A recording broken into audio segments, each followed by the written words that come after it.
Untuk teman-teman yang mungkin mau pasang solar cell, saya akan cerita sedikit ya masalah. Bentar, kita naik dulu ke atas. Masalah solar cell. Nah, ini di camper van saya itu ada dua solar cell ya. Solar cell kapasitas 100 watt. Nah, solar cell ini pertama karena saya udah dulu sempat masang juga untuk di rumah ya. Mungkin nanti kita lihat ke atas. Nah, solar cell ini eh, ada beberapa hal yang harus diperhatikan kayak gitu. Pertama kan teman-teman suka salah memahamin solar cell itu suka panas ya. Solar cell itu bukan suka panas. Dia itu solar cell itu kan selnya kan photovoltaic. Jadi dia perlu sinar bukan perlu panas. Malahan kalau dia kena panas, efisiensinya akan turun kayak gitu. Jadi makanya diusahakan kalau teman-teman masang solar cell itu, nah ini harus ada jarak nih di sini. Harus ada jarak kayak gini. Jadi supaya nanti jangan ditempel, maksudnya jangan ditempel langsung di sini di atap mobil atau tertutup bawahnya. Nanti kan di dalamnya ada ruangan. Nah, ruangannya itu akan menciptakan panas kayak gitu. Karena kalau dia panas, solar cell itu panas, efisiensinya akan turun kayak gitu. Nah, kayak gitu kan ada ruangan selalu di bawahnya saya buat kan kayak gitu.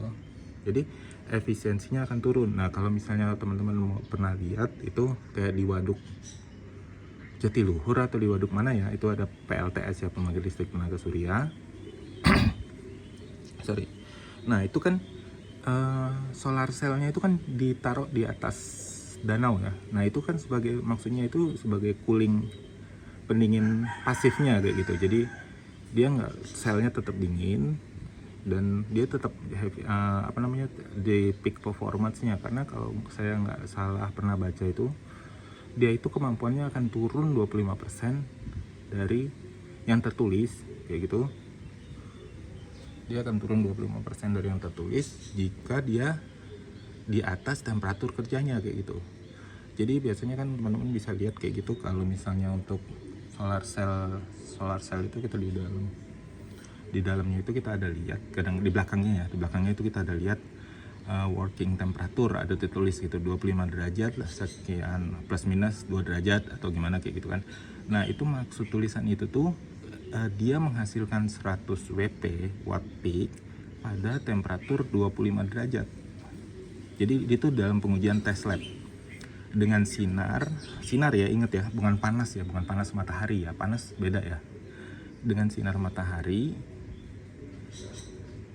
dengan sinar dia dapat menghasilkan 100 Wp dengan kondisi 25 derajat gitu.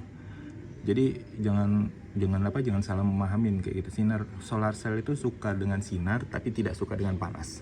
Intinya kayak gitu, nggak suka dengan. Nah, makanya kita tuh harus waktu pemasangannya tuh menyediakan ruangan seperti ini di bawahnya. Bentar ya. Nah, kayak gitu. Pertama ya, tembus gitu ya. Nah, itu gunanya nanti supaya ada udara yang mengalir di bawah sini kayak gitu. Nah, kalau jenis solar cell itu kan ada mono, ada poli ya kayak gitu. Monopoli itu sebenarnya orang kan banyak bilang pilih mono kayak gitu, pilih poli. Sebenarnya monopoli itu dari segi harga aja sih. Dengan gimana ya? Solar cell itu kan luas ya. Jadi luas penampang ini dari situ ke sini, dari sana ke sana. Kalau mono itu dia dengan luas yang lebih kecil, dia menghasilkan listrik yang lebih besar, tapi dengan harga yang lebih mahal. Sedangkan poli dengan luas yang lebih besar menghasilkan listrik lebih kecil kayak gitu. Jadi efisiensinya itu di harga nanti jatuhnya, bukan di efisiensi listriknya dan dengan efisiensi ruangannya kayak gitu. Jadi kalau kita pakai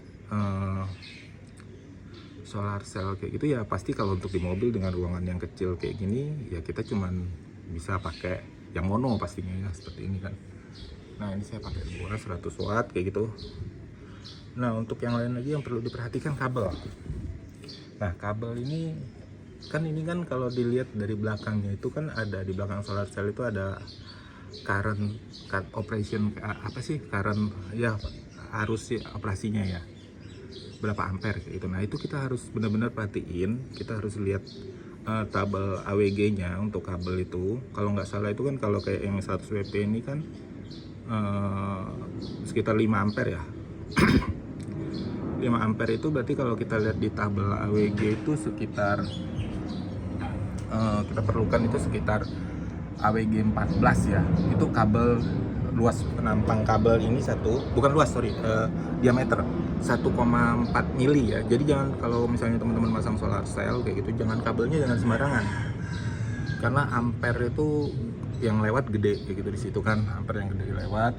Dan kalau kabelnya kecil ya jadinya nggak maksimal listrik yang turun ke bawahnya ke MPPT-nya, dan setelah itu nanti panas, kabelnya panas ya bisa kebakar ya pasti ya.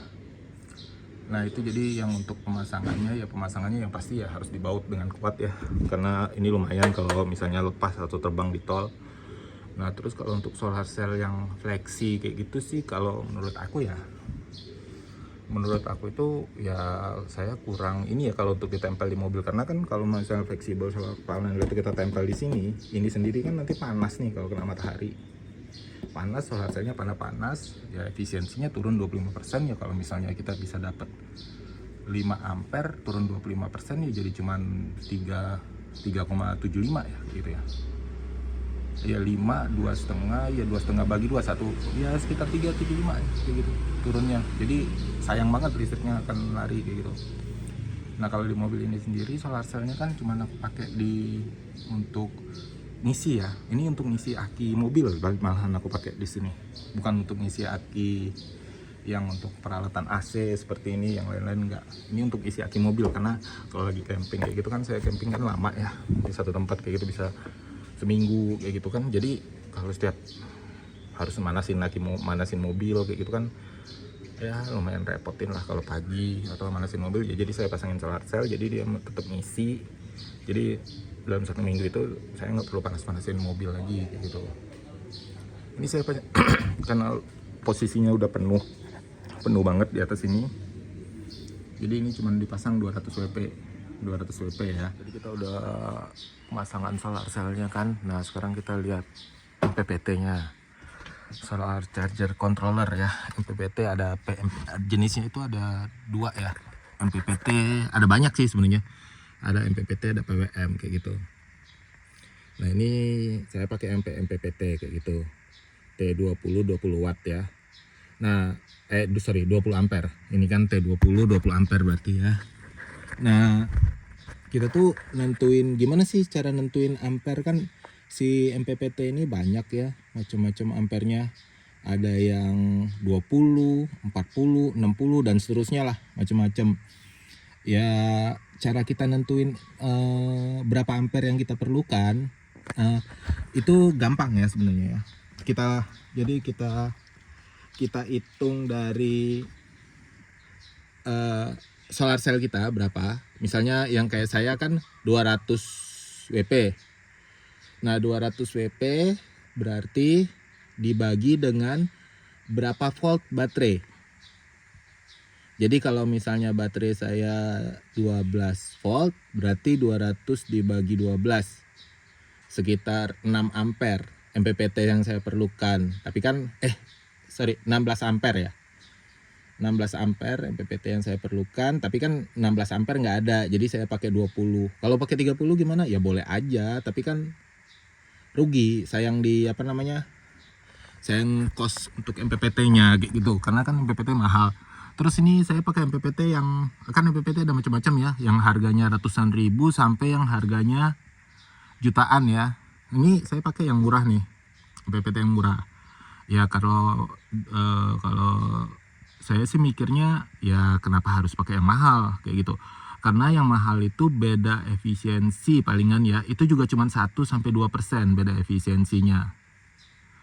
Dan harganya selisih jauh ya, kadang-kadang ada yang sampai 500, 600 kayak gitu. Makanya saya pakai MPPT yang ini aja, yang murah. Dan kalau rusak ya tinggal kita buang, beli baru lagi kayak gitu, karena murah ya. Daripada pakai yang mahal, kan yang mahal juga pasti akan rusak kayak gitu kan. Jadi ya mendingan pakai yang murah. dan dengan selisih efisiensi cuman 1-2% ya nggak masalah lah kayak gitu kan efisiensinya, kecuali selisih efisiensinya sampai ya palingan kalau yang murah kayak gitu 90 sekian persen efisiensi merubah arus ya. Dia kan MPPT itu merubah arus. Jadi dari tegangan yang tinggi merubah ke arus yang sesuai dengan baterai kita ya kayak gitu ya, pengecasan baterai. Di sini kan kita ada settingannya tuh untuk sorry kelihatan nggak ya? Nah itu tuh mana ya? Oh itu tuh. Nah itu 14 volt chargingnya kan, itu ada kelihatan tuh. Nah itu aja sih kalau jadi cara milih MPPT itu solar cell yang terpasang WP-nya misalnya saya pakai kan 200 WP ya. Nah 200 WP dibagi dengan voltage tegangan baterainya. Jadi 200 WP dibagi dengan 12 volt kan, watt dibagi dengan volt dapatnya ampere ya kalau rumusnya ya. Nah jadi kan dibagi dapat 16. Nah saya pakai yang T20, pakai T40 juga bisa, tapi kan sayang harganya lebih mahal. Jadi mendingan pakai yang T20.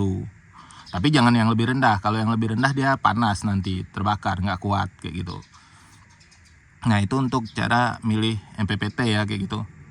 Nah nanti mungkin nanti kita ke dalam deh ke di ini di apa namanya cara ngitung pemakaian apa namanya kapasitas pemakaian dan kebutuhan solar cellnya kayak gitu. Jadi pengisian saya itu sebenarnya saya tuh bisa kita hidupin dulu ya sistemnya ya.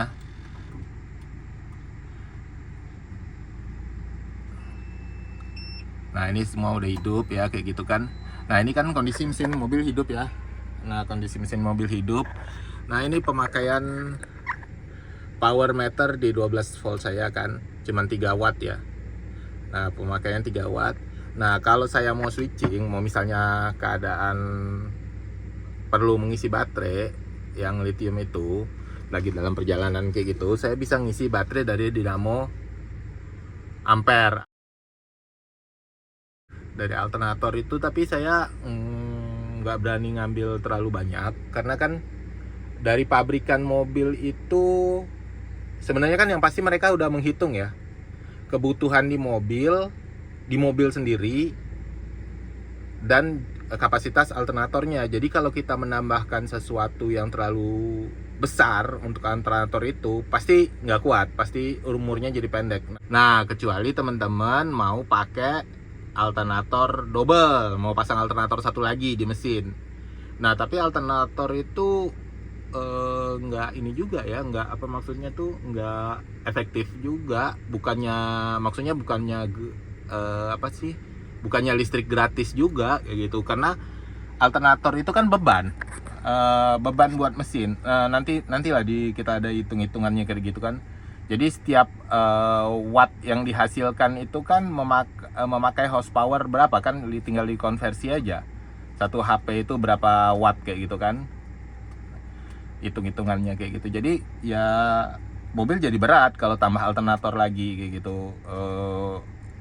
Dulu sih pernah lihat lah ya, pernah ngerasain juga mobil yang pakai double alternator kayak gitu, yang untuk audio atau segala macam kayak gitu kan. Ya memang cara paling aman memang harus seperti itu ya, tambah alternator, jangan membebanin alternator mesin kayak gitu. Karena alternator yang terpasang dari pabrik itu ya pastinya sudah dihitung untuk kebutuhan mobil kayak gitu sama pabrikan. Nggak mungkin pabrikan memasang alternator yang terlalu berlebih-lebihan kan, sayang, nggak efisien mereka untuk masalah cost produksinya mereka kayak gitu. Jadi kita juga nggak bisa terlalu ngambil listrik terlalu banyak dari alternator itu kayak gitu. Jadi palingan ya kayak saya nih ngambil 200 watt, itu pun jarang saya pakai charger dari alternator itu, hampir nggak pernah lah kayak gitu. Untuk charger saya lebih sering kalau untuk baterai di SPKLU. Kalau nggak nyolok di SPKLU itu kan baterai saya bisa tahan 2 hari ya kalau pakai AC terus ya. Kalau nggak di tempat camping ya lebih milih ngeluarin genset kayak gitu, ngidupin genset. Kalau seharian dari pagi sampai sore ngegenset kayak gitu, bisa bertahan ya 2 hari berikutnya tanpa ngegenset kayak gitu. Dan di belakang saya kan, di belakang mobil juga ada tuh genset yang bisa hidup sambil jalan, yang kepasang cuman 1000 watt kayak gitu. Nah itu juga kadang-kadang dipakai kalau lagi kosong banget kayak gitu. Jadi lumayan sambil jalan dia hidup di belakang kan, nggak nganggu kita di depan kayak gitu, suaranya nggak kedengaran juga. Dia hidup aja di belakang, di anhang yang belakang itu kan. Mungkin di video sebelumnya teman-teman ada lihat kayak gitu ya. Nah itu untuk pengisian baterai. Jadi pengisian baterai kita itu yang lithium phosphate, baterai yang untuk keperluan AC, semuanya, microwave dan kompor induksi, ini semuanya dari itu. Pengisiannya itu alternator itu alternatif terakhir. Solar cell untuk pengisian aki kalau lagi parkir. Pengisian utama dari baterai lithium ini ya di SPKLU, tempat charging mobil. Terus di dipakai genset pengisian, atau dicolok pas kebetulan ada tempat camping yang listriknya kuat ya kayak gitu. Jadi biasanya teman-teman tuh kita harus ngeliat juga tuh, kadang-kadang kalau kita camping kayak gitu di tempat camping kayak gitu kan ada tuh colokan listrik kadang-kadang kan. Nah di colokan listrik itu kadang-kadang kita main colok aja di situ ya kadang-kadang kayak gitu. Nah colok kita tuh harus lihat kayak gitu listriknya, lihatnya tuh gimana ya, maksud gua tuh nanti kalau misalnya kita pakai bebannya terlalu gede kan, itu kabelnya kadang-kadang mereka itu kan di tempat camping kayak gitu cuman kabel kecil ya, kabel-kabel seadanya aja kadang-kadang malahan pakai kabel roll yang isinya tipis banget kayak gitu.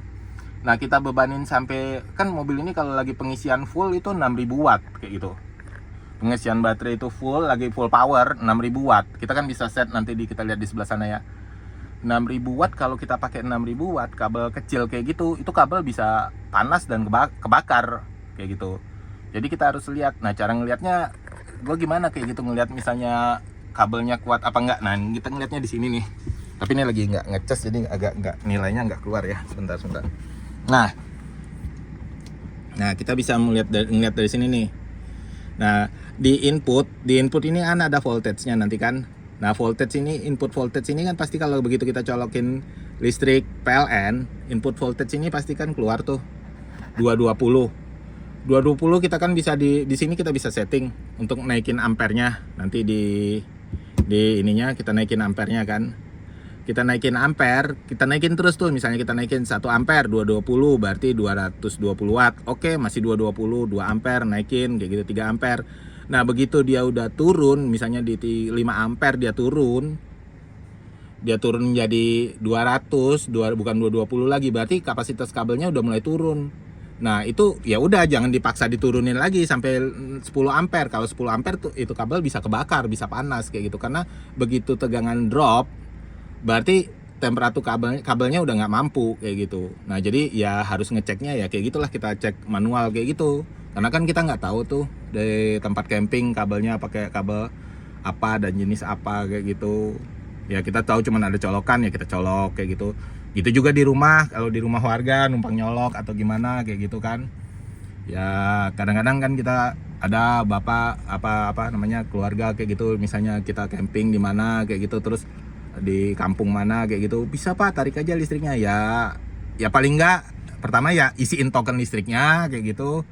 Yang kedua ya perhatiin instalasinya mereka juga kayak gitu. Yang nggak usah ya merhatiin instalasinya, cukup dari di sini aja kita lihat kayak gitu. Di input voltage-nya kita naikin ampere kita lambat-lambat, 1 ampere, 2 ampere, 3 ampere sampai dia nggak 220 lagi, sampai dia drop kayak gitu. Drop sampai 218 kayak gitu ya cukup, berarti itu udah maksimal. Jangan kita terus naikin terus sampai dia 195 volt apa gitu, ya bisa kebakaran rumah orang. Jadinya ya gitu ya caranya ya, untuk kita pakai listrik kayak gitu, ngisi listrik gitu kayak gitu. Ya kalau lebih aman sih, kalau saya sih lebih jarang ya numpang colok, lebih aman ya tarik kabel, hidupin genset kan silent juga ya, bisa dikeluarin dari mobil, ditaruh jauh-jauh kayak gitu, di mana, di bawah pohon atau di mana kayak gitu. Ya kita hidupin, ya kita ngecas full seharian kayak gitu, dari pagi sampai sore kita cas baterai kita, berarti aman untuk 2 hari ke depan kayak gitu. dengan kondisi AC dan lain-lain nyala. Oke, ntar kita lihat itu ya, hitung-hitungannya untuk yang gimana kayak gitu, cara ngitung-hitungnya yang enak, yang aman untuk kebutuhan listrik di mobil.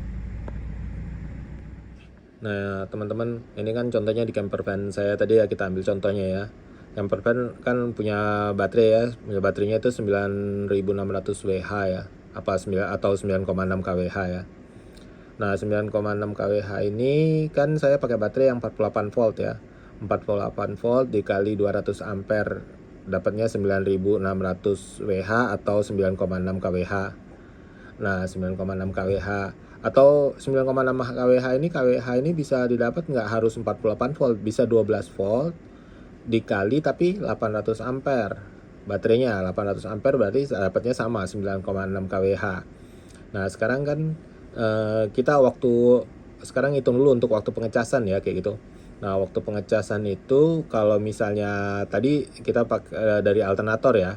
Nah dari alternator itu kita pakai 12 volt 16 ampere. Itu 12 volt kali 16 ampere sekitar 204 watt ya.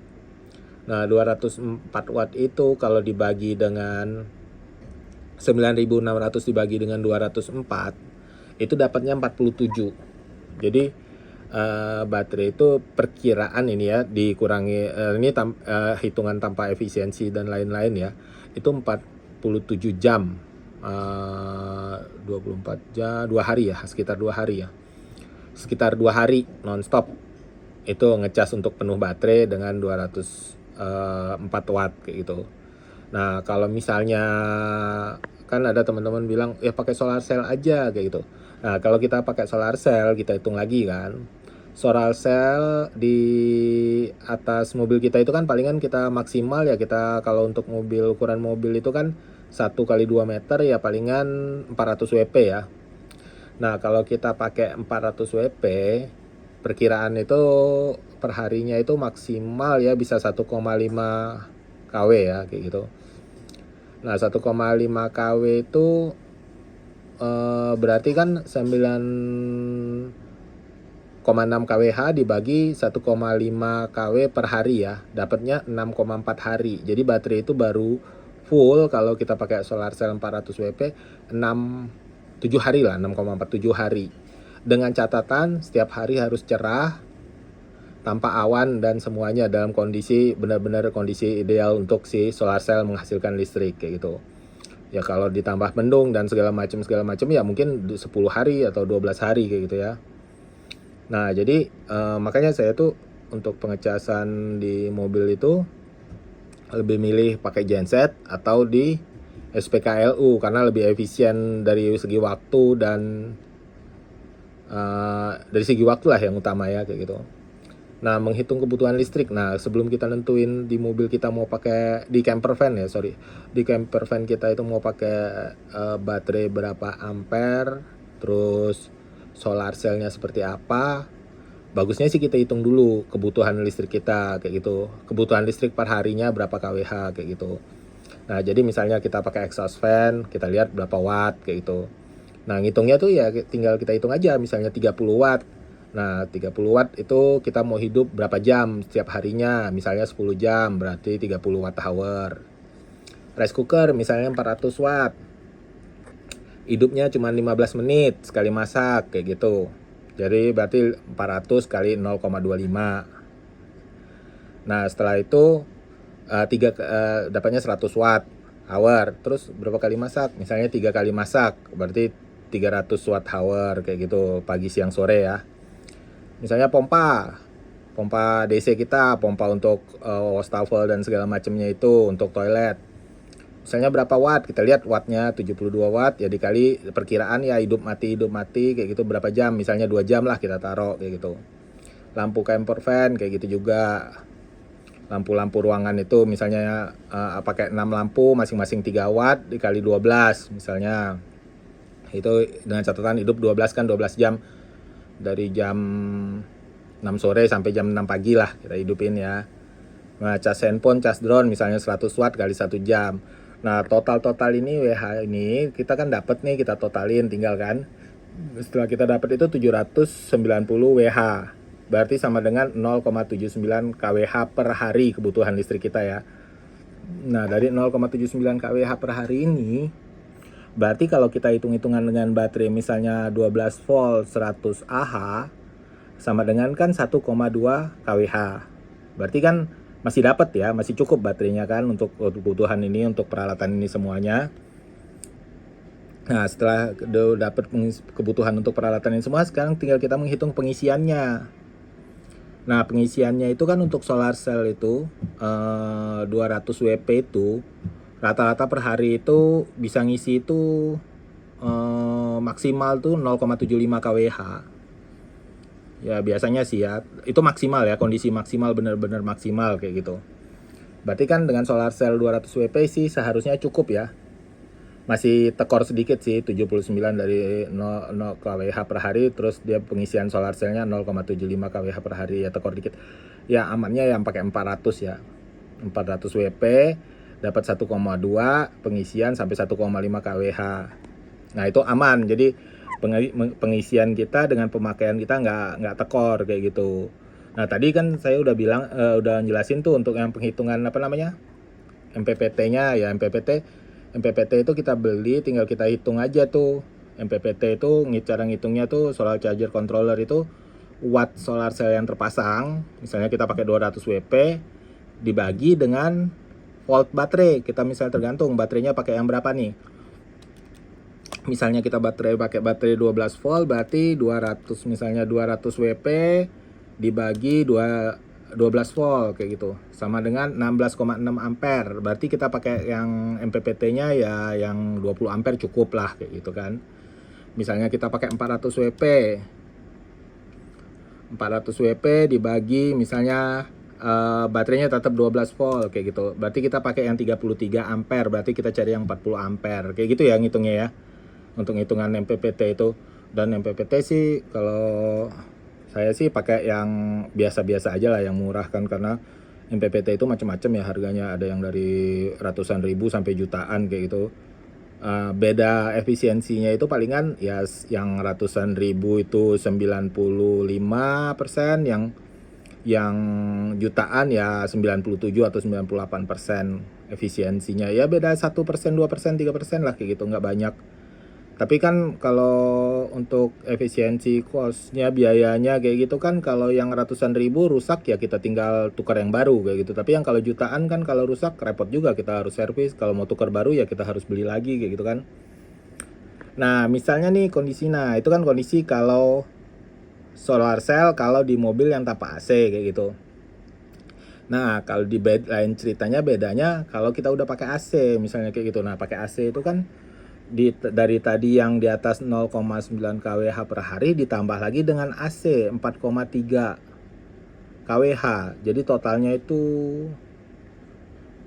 5 kWh kayak gitu per harinya kan. Ini AC 18 derajat ya, full power ya, kita ini kan kita set ya. 5 kWh per hari. Jadi kalau kita udah untuk ngejar pengisian dengan solar cell yang 1,5 kWh yang 400 WP, nggak mungkin, udah tekor kayak gitu. Pengisian itu udah nggak mungkin kayak gitu. Dengan alternator juga yang di atas tadi kan, alternator cuma ngisi butuh 2 hari untuk ngisi itu. Apa kita mau ngidupin mobil selama 2 hari untuk ngisi baterai full, sedangkan saat kita pakai cuma 1 hari kayak gitu kan, nggak mungkin juga kan. Jadi untuk kalau jumlah baterai, maksudnya jumlah pemakaian listrik udah besar kayak gitu, ya cara yang paling aman untuk pengisian baterai camper van kita itu ya dengan genset ya, yang paling aman. Makanya saya tadi kan jelasin kalau misalnya itu mengisinya dengan genset aja lebih aman kayak gitu, maksudnya lebih cepat. Kita bisa gensetnya tergantung berapa watt yang kita punya. Kalau misalnya 4000 watt kita bisa pakai 4000 watt kayak gitu, 2000 watt kita pakai 2000 watt ngisinya. Ya kalau pengalaman saya sih ngisi di camper van itu seharian full yang ngisi kita. Nah itu baterainya full tuh yang 9,6 kWh itu, dari pagi sampai sore ngecas full. Jadi malamnya kita udah nggak usah pakai genset sampai besok. Terus besok paginya lagi kita sampai besok malamnya lagi kita aman. Lusanya kita baru ngecas lagi pakai genset kayak gitu. Kalau misalnya ketemu di SPKLU lebih gampang lagi, karena SPKLU kan ampernya lebih gede. Kita bisa ngecas sampai maksimal kemarin dengan full power 6000 wattan itu sekitar 3 jam. Di SPKLU itu 9,6 kWh penuh baterainya kayak gitu, 3 jam. Jadi makanya kenapa pilihannya tuh ya nggak pakai alternator ya, karena alternator juga pertimbangannya itu alternator mobil sayang, nanti cepat rusak pastinya, terus membebanin mesin juga jadi boros. Belum lagi kalau kita di jalan di daerah-daerah itu, karena kan setiap watt yang dihasilkan itu kan kalau nggak salah itu ada kita itu ada ininya loh, ada kalkulatornya kayak gitu, bisa ngitung 1 watt itu sama dengan berapa HP kayak gitu. Jadi tinggal kita hitung aja tuh. Kalau kita ngambil berapa watt dari mobil, sama dengan berapa HP yang hilang, horsepower yang hilang dari mesin kayak gitu. Karena kan alternator itu sendiri berat, membebani mesin kayak gitu kan. Jadi mobilnya jadi lebih boros kayak gitu. Jadi sedangkan harga alternator juga mahal kayak yang saya cerita tadi kayak gitu. Jadi lebih amannya itu ya pengisiannya pakai genset, kalau nggak colok ke listrik kayak gitu, atau nggak SPKLU.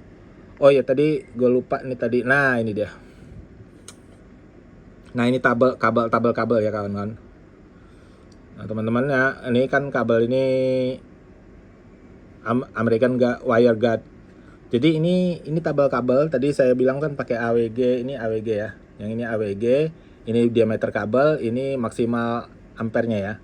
Nah ini perlu banget teman-teman diperhatiin.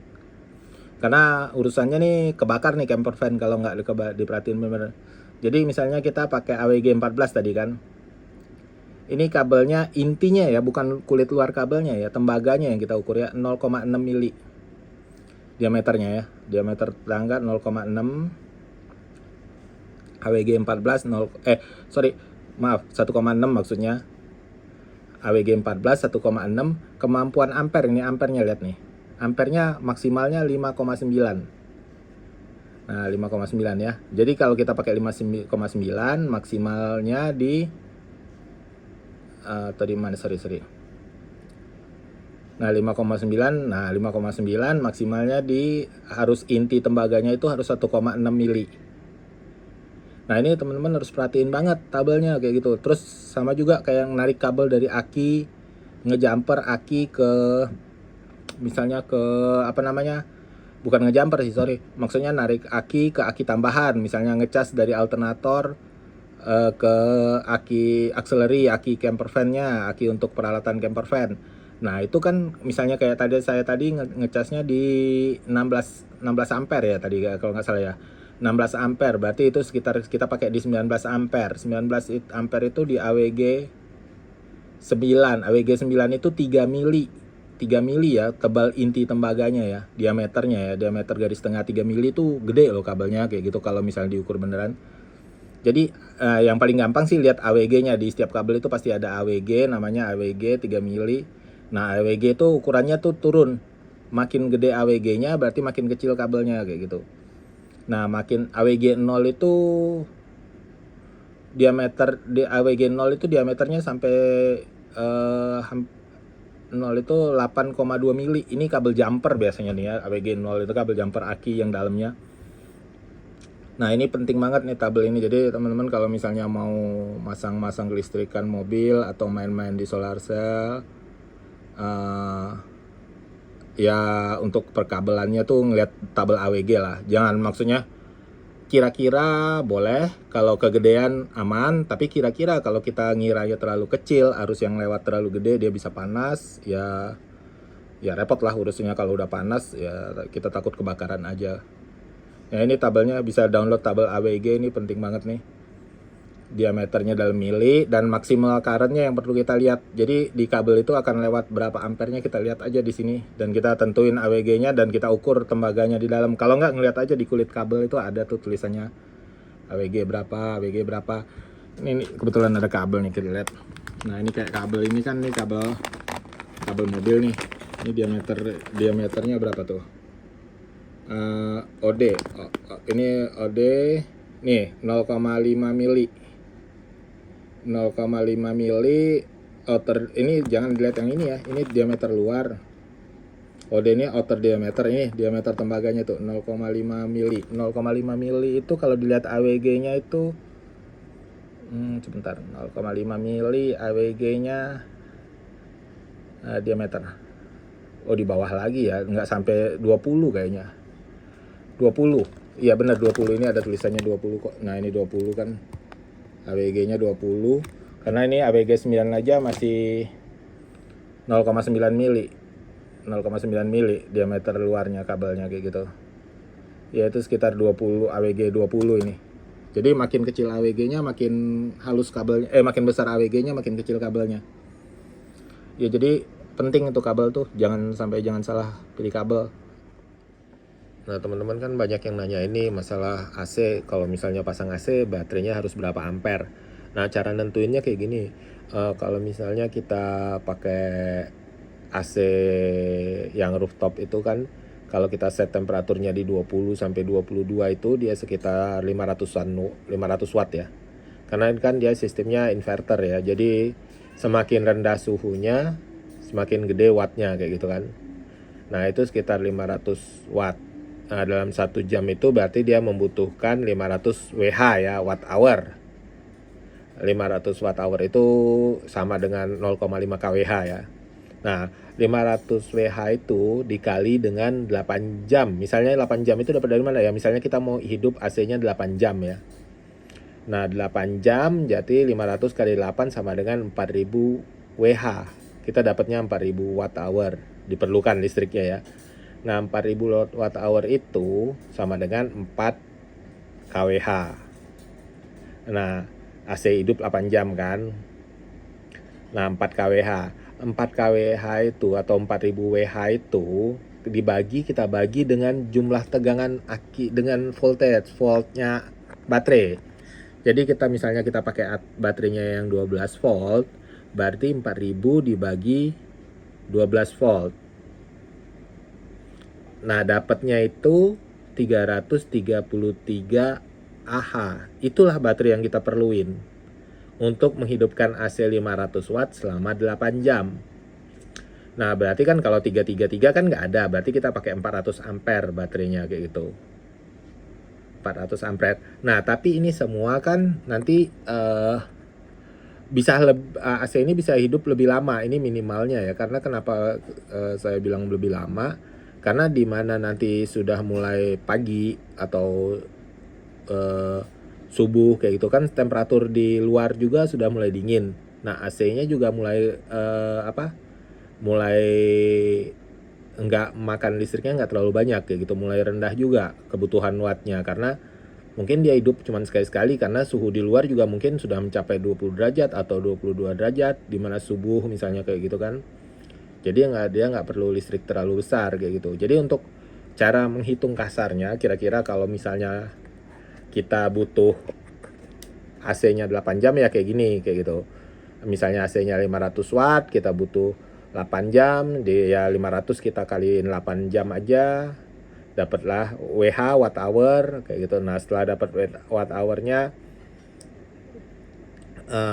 di watt hournya itu kita bagiin dengan kapasitas baterai yang kita akan rencanakan kita pakai kayak gitu, 12 volt misalnya kayak gitu. Ya 12 volt, jadi totalnya sama dengan 333,33 Ah yang kita perlukan. Nah, itu ya berarti kita pakai baterai 400 ampere ya. Kita pakai baterainya kayak gitu. Ya cara hitung-hitungannya kayak gitu ya. Jadi untuk mutusin, jadi kita putuskan dulu mau berapa jam baterainya AC-nya hidup kayak gitu. Nah, untuk kalau di camper van saya sendiri ya, saya pakai baterainya itu 9,6 kWh atau 9600 watt hour ya. Nah, 9,6 kWh itu bisa untuk AC selama 2 hari. Setiap malamnya sekitar 8 jam hidupnya ya. AC 2 hari dan masak 2 hari juga. Kompor ya, untuk kompor listrik dan kebutuhan lainnya lah. Ada lagi kayak microwave kadang-kadang hidup segala macam. Jadi itu tuh 9,6 kWh atau 9600 watt hour itu untuk kebutuhan listrik di camper van selama 2 hari 2 malam bisa bertahan kayak gitu. Yang tadi saya cerita teman-teman, untuk sistem grid tie yang di rumah saya Nah ini perhatiin nih, untuk kabelnya saya pakai nih. Kabelnya segede itu, ini hasilnya 1000 watt ya. Yang satu lagi ini 360 watt. Ini ada dua sistem, yang satu pakai yang solar cell yang baru, ini solar cell yang model lama. Jadi total itu menghasilkan 1423 watt. Nah, kita ke atas dulu ya, kita lihat di solar cell. Nah ini untuk teman-teman yang butuh peralatan camper van, nah ini gudang kita nih. Ini segala macam peralatan camper van dari Camp 611. Nah ini grid tie-nya. Jadi ini on grid ya. Ini satu lembarnya ini 400 watt. Jadi ada 4 lembar, jadi 1600 WP ya.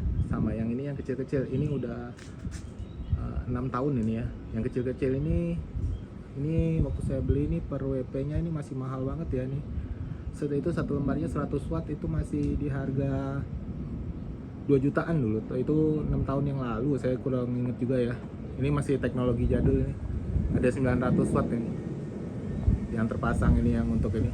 Nah itu tadi yang di itu tuh hasilnya juga energi listriknya cuma kecil ya, 900 watt yang terpasang, dihasilin cuma 300, mungkin juga udah menurun juga ya kemampuannya. Nah ini yang baru. Nah ini yang 400 watt satu lembar itu. Ukurannya sekitar 1 kali 2 meter. Jadi kalau mau dipasang di camper van palingan cuma bisa 1 ya. Jadi yang mau saya sampaikan itu di sini teman-teman, jadi untuk di camper van kita itu kan dengan keterbatasan yang pasti kan kita pasang solar cell itu di atas mobil kita ya.